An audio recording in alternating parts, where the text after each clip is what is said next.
Better late than never, and we are glad we finally made it here to give you another dose of sports stories coming from Punch Sport Extra. My name is Abiodun Adewale, welcoming you to another edition of the show, and I won't be running alone, even though I'm running the show in the absence of Segun Odunayo. But to complete the team this afternoon, the delectable Enyimba joins us as usual. Good afternoon, Ivla. Well, I'm very well. How are you doing? I'm very fine. And that was the weekend, full of footballing actions. Absolutely. Some kind of result from England, from Nigeria to England. Yes, I'm telling you. The results were just coming in thick and fast. Well, it's expected. And our players can't stop scoring and making Absolutely. So that's the most interesting part of it, scoring and assisting. All right, let's get the show started, and we'll begin straight with football. Just yesterday, we saw one of the games that would define the season as far as what the Premier League will be at the end of 38 match days. And just 4 games into it, we have 2 potential title challengers coming up against each other at the Etihad Stadium. Manchester City up against Arsenal. And for the second time in as many seasons as you can remember, the Gunners went toe-to-toe with Pep Guardiola's army. And they almost, or did I say almost? They came out unscathed, and it was even the Pep Guardiola side who have won 4 Premier League titles back to back. Yeah. Who eventually had to say, "Oh, we finally got this one." Not Arsenal saying, "No, it was another battering," or "We almost got battered." It was Arsenal, even with 10 players, saying they almost got the win. 2-2 it ended. A goal coming on the stroke of stoppage time in that game, just on the stroke of full time in that game. But Arsenal gave everything, and they surely deserved the win. Well, they deserved the win, but they did not win. They did not get the win. Yes. However, kudos to Mikel Arteta and his Arsenal team.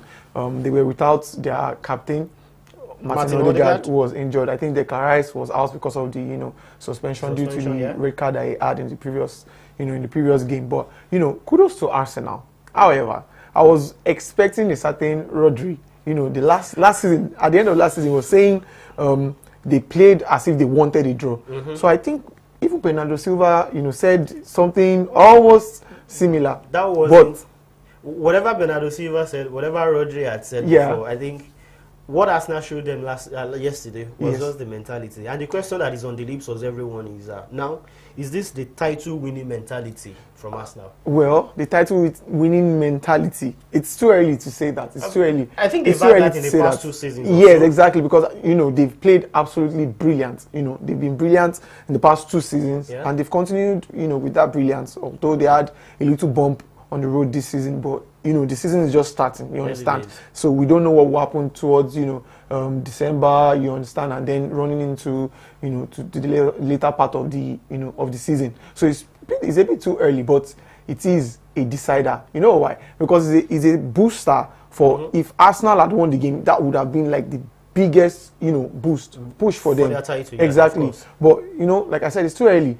But talk about red cards. You mentioned this before we came on. Yep. And you mentioned the fact that Declan Rice was still missing due to suspension. Yeah. But unfortunately, too, they will have another man, Trossard, suspended for a certain number of games. And while Declan Rice will be planning to return for another one. You said they needed to watch how they get these bookings. Yes. Discipline. Discipline is the word. They are disciplined in terms of, their general play. Fair play. Exactly. But they need to, keep their emotions on check. Yes, keep their emotions in check. Because you don't want to lose players like Rice and Trossard because of unnecessary bookings. Because they are professional footballers. They know the rules already. So you can't tell me, oh, this rule is new, that you need to do this. Because they got red cards for the similar offenses. 2 bookable you understand? Exactly. If he had been on the pitch yesterday, who knows? They might have scored. You understand? So, and Trossard is not a push-aside player for Arsenal. Although, he could not be a starter sometimes. But he's the kind of player that comes in, exactly. There's impact. So, you don't want to lose that kind of player too in discipline. So, they need to check it. As it is for the Premier League now, Manchester City are still on top of the table with 13 points, followed by Liverpool and Arsenal with 12 points each. No thanks to yesterday as well. Some of the biggest results that you have to talk about from the weekend was not so big, but in the sense of Nicholas Jackson spearheading another win for Chelsea. Yeah. He looks big. And at the end of the day, we saw pictures trending online of him with some beads on his leg, And we come to the Yoruba balance. Dira. Maybe Jackson has gone to Dira. Well, I don't know. I can't say. But I think it's a good one for him. And a certain Mikel Obi will be, smiling. And I said another thing again, that, just keep pushing. Exactly. So that's the thing. He said, just keep pushing. He said, it doesn't hate him as a player. As long as you score. Exactly. As long as you score. Well, I think that's what everyone expects from, from Jackson. And the entire Chelsea board, from the management to the coaching staff, that's what they expect from their number 9. You understand? So hopefully you keep on getting the goals. For Manchester United, a frustrating draw against Crystal Palace. Yeah. Looks like in terms of performance, they are coming good.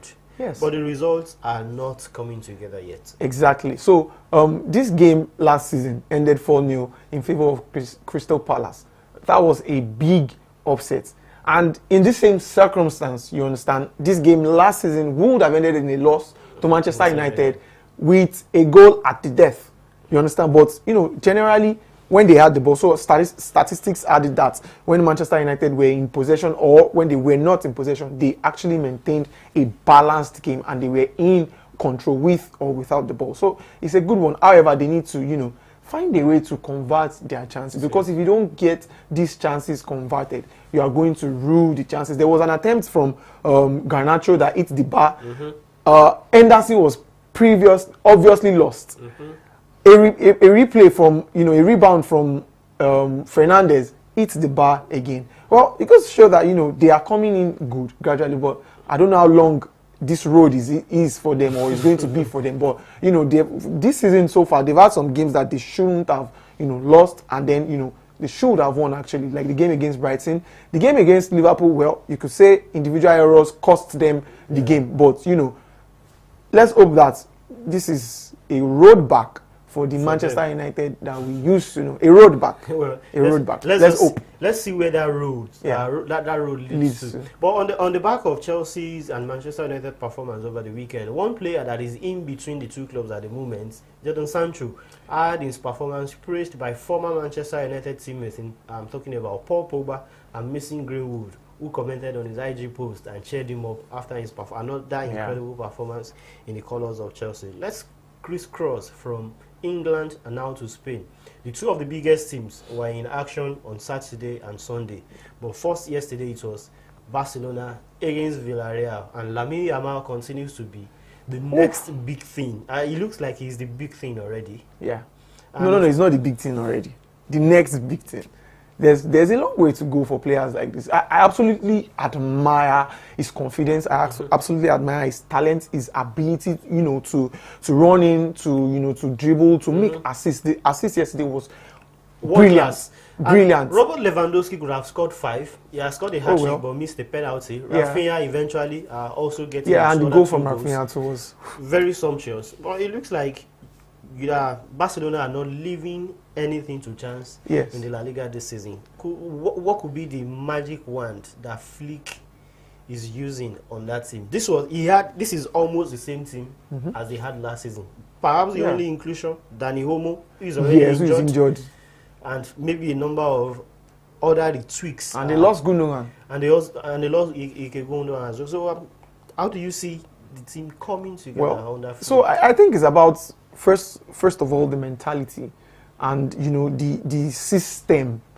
But everybody knew before now that Barcelona's system is one of the best. You understand? So the system is still there. They needed someone who could work with this system, and that's why they had to bring back their own legend in person of Xavi. Yes, but obviously the relationship went sour because not that it didn't work, he didn't do good, but I think it was just one or two differences between himself and the boss. You understand? So it was that. But Flick on the other side is an experienced coach. You understand? He's handled the team like Bayern Munich. Exactly. So what do you expect from him? He knows how to use Lewandowski. He could use him to his advantage, and then you have the players. So he just needs to like you said, what did he flick? The answer is in his name. He flicked it. He just turned up as himself, and everybody is taking. He knows where you need to be. He knows where you need to do good. He knows, and I think he's a good man management coach in the sense that he manages the players well. On the other side, Real Madrid are star-studded. Yep. But they don't just stick until some moments in the game. But Jude Bellingham, back from injury, brought back his brilliance into the squad. But they struggled on Saturday until there's some closing moments of the game when they had substitutions and Ikabaya with an equalizer after they'd been stunned. Before Vinicius and Rodrigo combined, Vinicius again, then benefit boy Kylian Mbappe scoring another penalty.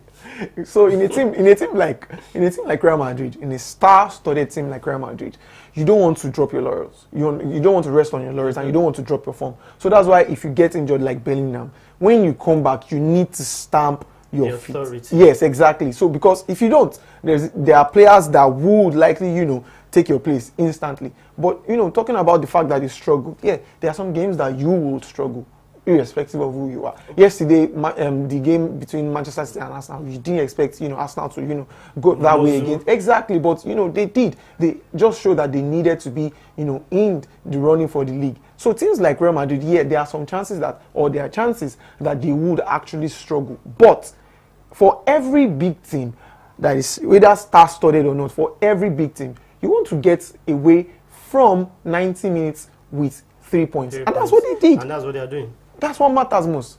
All right. The race in the La Liga is already on too, but then early days everywhere in Europe. But we hope that Real Madrid will get their acts together. Their fans won't have to keep complaining about these struggles before they get the results. But they might not see it as struggle. They are just trying to see a way of gelling the team. Yeah, because they need to understand that this team is fresh. They have a certain elephant in person of Mbappe. So they need to understand his play. You need to understand his teammates. You understand, and I think they'll get along pretty well. Well, let's go to Germany already. But as we enter Germany, we will be talking about Nigerian players. Absolutely. And one man that can't stop scoring at the moment is Victor Boniface, who yesterday scored a late winner for Bayern Leverkusen in their 4-3 win. It would have been another disastrous draw for them. A very frenetic game. At some point, 3-3. Then at the death, the Oveners got a red, and they were back in the contention, and Victor was the man to do that finish inside the 18-yard area. Not the best in terms of marking from that defender, not the best of marking, but for him to have picked the spot even while backing the post shows how good and how clinical Victor can be in front of goal. He scored a brace the last time out, and this with time an assist, a beautiful assist. Now, 4-goal contribution in his last 2 matches. It just seemed that he won't be stopping any moment from now. Absolutely, that's what you want from a player in the caliber of Victor Boniface. You understand? He's a brilliant player. Like we were discussing before, we came into the studio, that the fact that he's good in terms of his play. You understand? He's a very technical technical and brilliant player, and he's a very good goal scorer. He's a very good goal scorer. I was saying the other time that Europa League posted some, throwback videos of his, and the goals were absolutely brilliant. I'm just looking out to see how many goals he's going to score this season. Hopefully, he's going to surpass, his record for last season, and then turn in good for us in the Super Eagles. In the Super Eagles, more important because off the back of an international break, he was underwhelming. He had his chances in 2 games. But unfortunately, he couldn't make any one of them count until he returned to Bayern Leverkusen. And he started banging the goals for the season. I think the closer he came for the Super Eagles was the goal post. So the next time I'm hoping that he will shake the nets and score.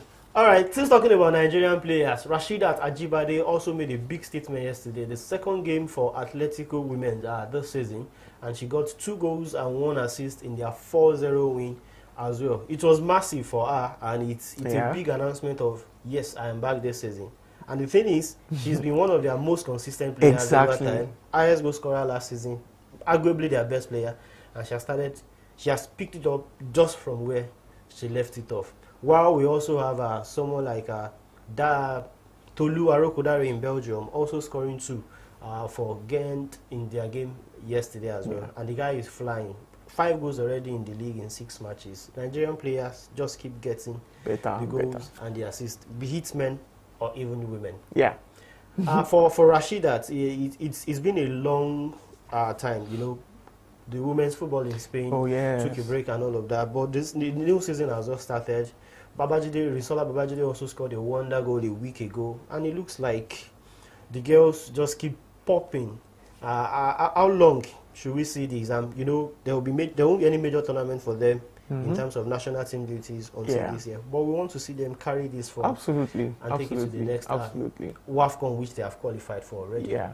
And on the other side too, now let's come back home and talk about Nigerian clubs. Yesterday we had two teams campaigning on the continent, one in the CAF Champions League and the other in the CAF Confederation Cup. A win would have guaranteed the two of them. But as it is, just as it was last season, Nigeria only have one club in CAF competitions next season, and that is Enyimba in the CAF Confederation Cup. So as it is, Enugu Rangers, they were defeated 3-1 against Esperanca in Angola, meaning they lost the game 3-2 on aggregate, so they crashed out of the CAF Champions League.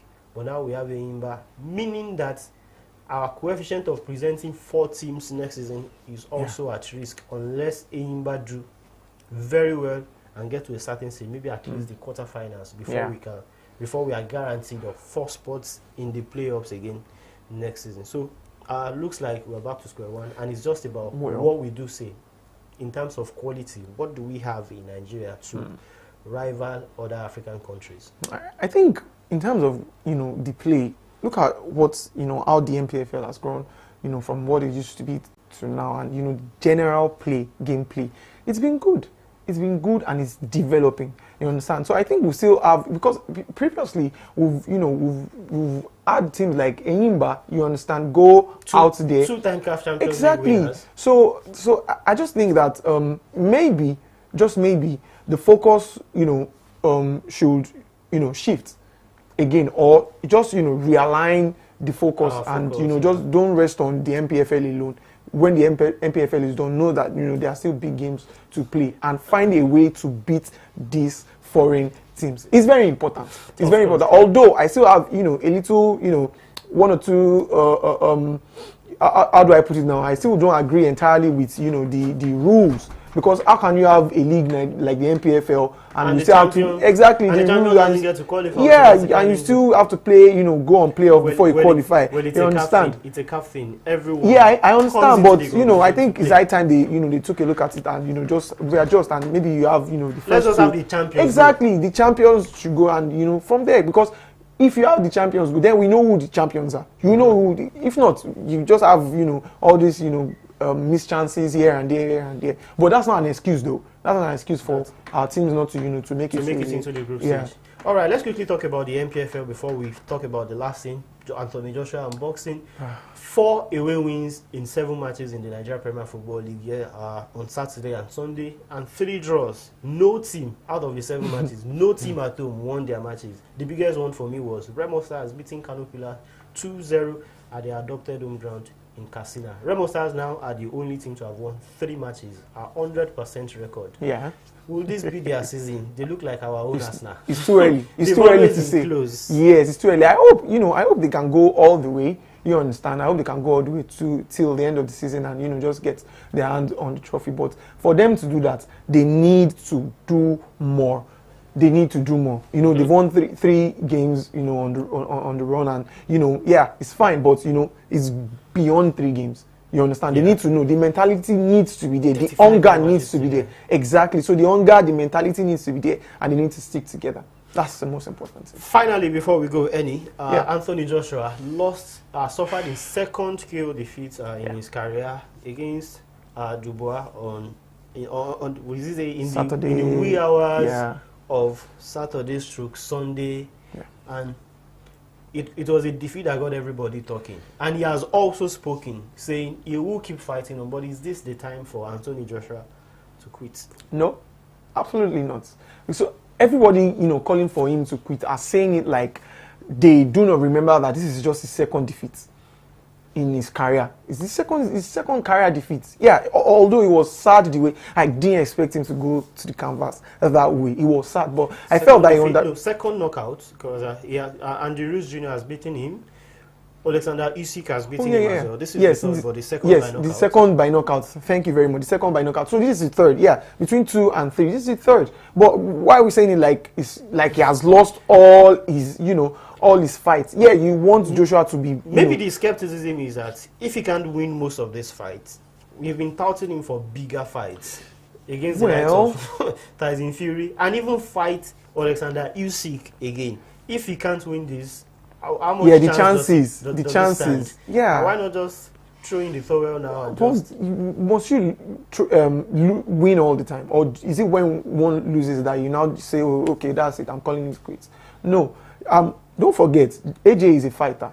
You understand? And this is the time that you need to really test the stuff that he's made of. You understand? I was telling Shegun the other day that, you know, don't underrate Daniel Dubois. Yeah. Don't do that. And I think that was what Joshua did, underrating Dubois. And don't forget, in boxing, a punch here, you can't just lose it. You can't just lose it. That's what happened. And you understand? But another thing is, everybody's talking about the fact that Joshua lost, the fact that Joshua should quit, and this. It's easy to say. You go get in the ring and let's see how it is. And I think people should really give kudos to Daniel Dubois for coming up against Anthony Joshua and, you know, destroying not just Joshua, but his team. Because that was what he did. The team, all the training that they've had, the team, he destroyed everything. In 5 rounds. In 5 rounds. And he would have done that in like maybe round 3.